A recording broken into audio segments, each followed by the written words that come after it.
It's day 2 of Warhammer Fest 2022. I'm Angela, you're watching Hobby Night. Now let's jump right in. I hate third watch. Shh, someone will hear you. There's ratmen in these parts. Ratmen come in packs. We'll hear them a mile off. I heard there ain't such a thing as ratmen. Then what do you think the regiment's been after? Shh, General's gone mad. We're chasing shadows.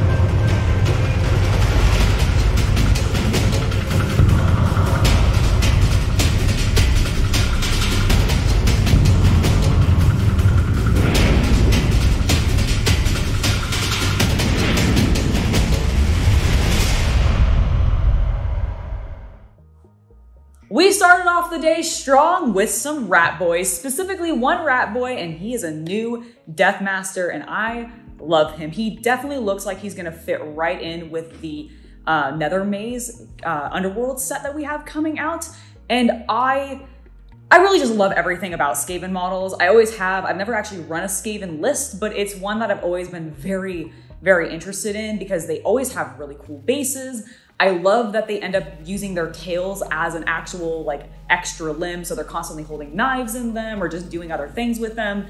Overall, it is just a fantastic sculpt and I can't wait to paint him. Isn't there also a rulebook? Oh yeah, there's also a rulebook. I'm sorry, I completely forgot. There's also a brand new Battletome coming out for the Skaven, which I believe is the first of the Chaos books on the timeline that they have previously showed us. Which means it's coming out before the Slaves of Darkness because that won't be coming out till winter. So you'll get Skaven first, which honestly makes me very happy because I'm looking forward to some new Skaven models.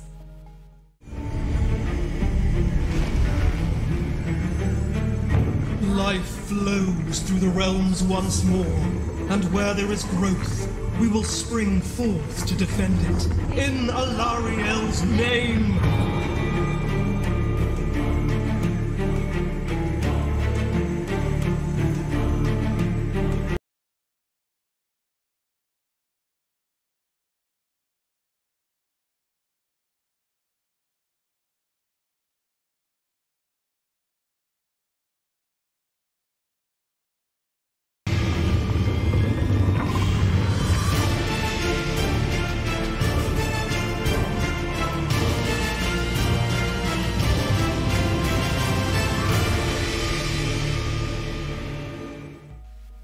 Now I want to talk about what I think was my personal favorite reveal of today, and that is the brand new Sylvaneth. We've got some new Wood Elves coming out, and they all look fantastic. GW is definitely focusing on a more bug theme, and we're going to start by talking about the Lady of Vines, because she is amazing. Like, I love this model. She is such a painter's dream. There's tons of textures. It's a really good way to like work with some browns and greens if you've been wanting to practice that. And the best part about her is she's standing on a plague bearer's head, which I just think is delightful. She also just looks like a badass. Like, I just absolutely love the model that they showed for her. She's great. Now, there are some other models that came out though that I'm also very interested in, and honestly, I get why people get really into painting the Sylvaneth because they just have a lot going on. There's a lot of different textures to play with. So we've got some Gosmid archers, which have these really cool bug symbiotes on their backs, which help fly them around, which I thought was just a cool lore touch to go with a very awesome looking model. Plus the heavy metal team, or the heavy metal team really did a fantastic job on the color scheme for these guys. And they just really stand out beautifully. I love all the greens and blues that end up getting used on all of these Sylvaneth models. We also got to take a look at 2 different versions of something that's coming in a single kit together. The first of which is the Spite Rider Lancers, which are these cool guys helmeted with horns on these amazing bug creatures. And frankly, the bugs are what have me the most excited about this because there's 2 reasons for that. One, I think they would just be fun to, there's 3 reasons. I lied, there's 3 reasons. One, I just think that they'd be fun to paint because I think bugs and those kinds of creatures are always just really cool to paint. They also look like they'd be a great thing to use as a conversion for doing Tyranid army. So I just think that would be really interesting to see because they're also very bug-like. And that way you can just kind of be like, no, these mutated because they ate some of these specific creatures off of this one planet, and now this is what my Tyranids look like. So incorporating all of those wings and like the head and all of that stuff into a Tyranids list, I just think would look amazing. The other reason that I like them is because I also think it'd be really rad to put some orcs on their backs instead of some elves, because I just think that would be fun. You've already got models that are designed to fit on the squigs, so seeing them and just plopping them onto these bugs would be epic. I might actually do that for my personal orc list because I think it would really fit in with the snake bites, sort of more naturalistic scheming and everything like that, but who knows? I just think it'd be a lot of fun. The last thing that we need to talk about is the Reverent Seekers, which is the other version of these models that you can get. And these are an unhelmeted rider, which are a little bit more of a healing unit in the game, which I thought was a kind of a neat element that they talked about during the stream. So you can have either the just normal, charging models, which are just meant to do damage, or you can have these Revenant Seekers, which are a way to regenerate units back up to full health and everything, which I think is really neat. Plus, much like with the Skaven, we're also getting a new Battletome for the Sylvaneth. That one should be coming out relatively soon as well, and alongside all of these new models.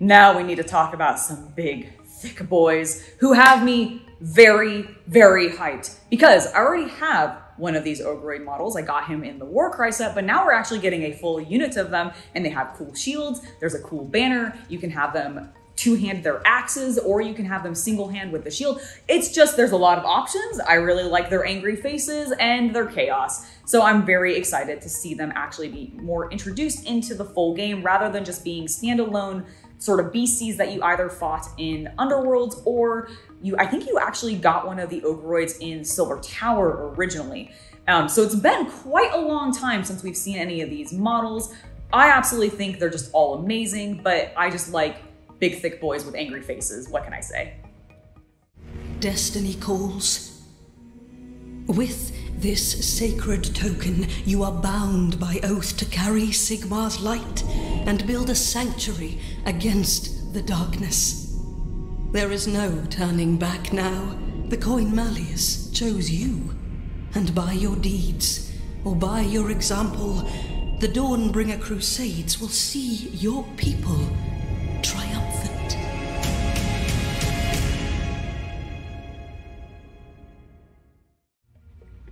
I think GW might have realized they made a huge mistake when they removed humans from Age of Sigmar, because the next preview that we got is the reveal of the God King's coin, which was something that you could have gotten as a set when you pre-ordered Dominion back when that released, but now they're using it as this preview to show us, hey, we're bringing humans back to Age of Sigmar. It's an element of the game that has been missing. A lot of fans have been really upset about this, and when we got the sort of honestly half-arsed book with the the Cities of Sigmar, which sort of introduced some humans, some dark elves, some dwarves, that kind of thing. It felt really lame. And now they're trying to fix that by saying we have this long format project that we're working on. This is going to take some time, so don't expect anything soon, but we're bringing humans back to Age of Sigmar. This speaks volumes to me on a couple of levels. One, it makes me question whether or not the old world is actually going to be coming back now. I really kind of feel like between the lackluster drive that has been the Total War Warhammer 3 campaign and anything that has been going on with that particular game, and the fact that we haven't heard anything about the old world in almost 3 years, which is about the time that they said they would start actually revealing some more things.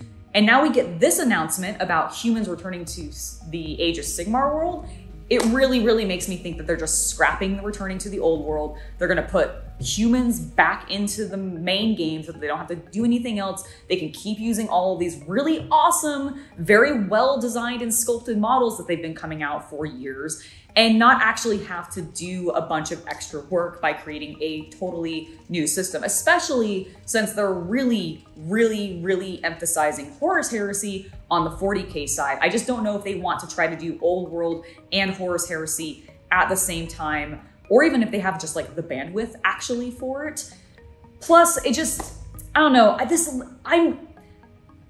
I'm personally very intrigued by this and very nervous by this, because we did get to see a small amount of some of the sculpts that they're doing for some of the emblems that are supposed to be on these new human models. And frankly, they look like they're a blend of Blizzard style mixed in with what they're doing with Age of Sigmar, and I don't know if I like it.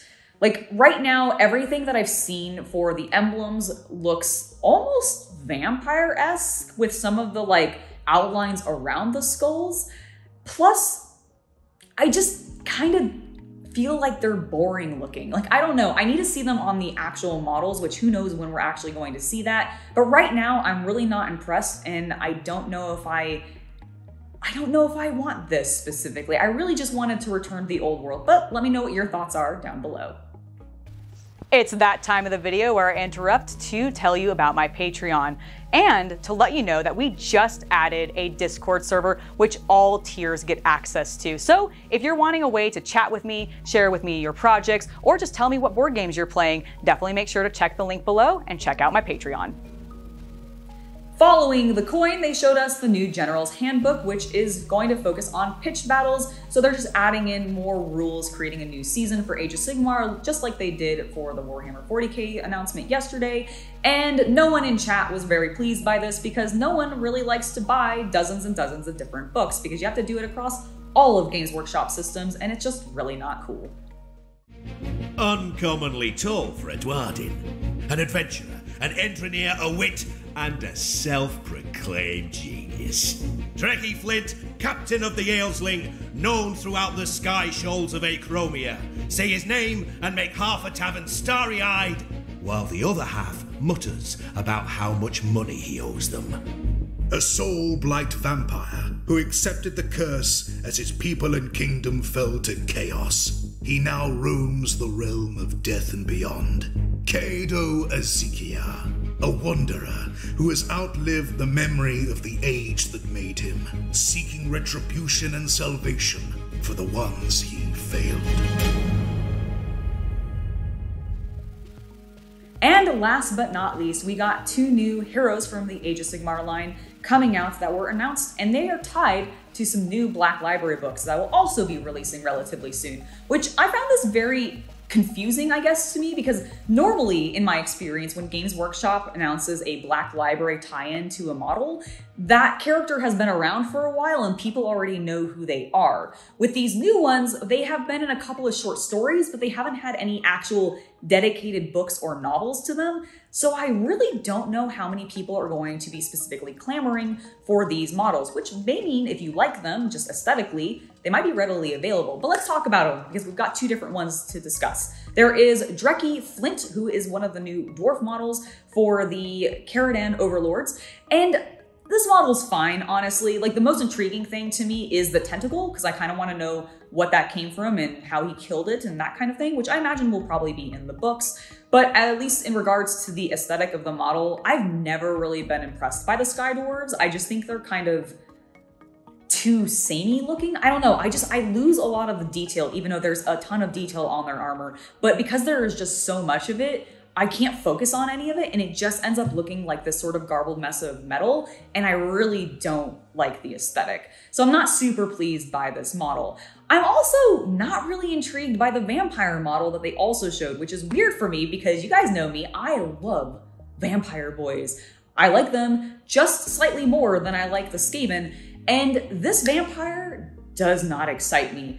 I don't even really like the idea of the character. He's an anti-hero. He's supposed to be sort of a, like, less evil vampire, which I don't necessarily have a big problem with, but I don't know, I think that's so overdone at this point that I think it's kind of lame and I really don't care. Plus, the sculpt has so much repeated overlap between his hair flowing, the cape flowing around him, that I feel like you're losing a lot of the actual detail that was put into the design. So for Kato is, I'm gonna mispronounce his last name, Ezekar? I think is how it's pronounced, Ezekar? I'm not sure. I have no idea. The Hollowed King is what the book is called that's gonna be tied to him, so I'll just refer to him as that. Kato, the Hollowed King, I'm not thrilled by it. I don't really like it, and I'm sad by that because I wanna like all the vampires, man. They're supposed to be cool. All right, that has been it for Warhammer Fest Day 2. We got to look at some cool Age of Sigmar stuff. I do think the Sylvaneth were pretty cool. I'm excited for the new Skaven. I wish there was more that they had showed us. And of course, the Ogroids. Really, really excited because I just think Chaos Boys are awesome. I would love to know your comments on everything that we got revealed today. What is your favorite thing? So tell me about it below. In the meantime, I wanted to give a huge thank you to my patrons for making it so that content like this can continue to happen. Without your guys' support, we absolutely would not be doing this, so thank you very much. If you'd like to join them, make sure you check the link for my Patreon down in the description below. I have been Angela, and I hope you have a wonderful hobby night.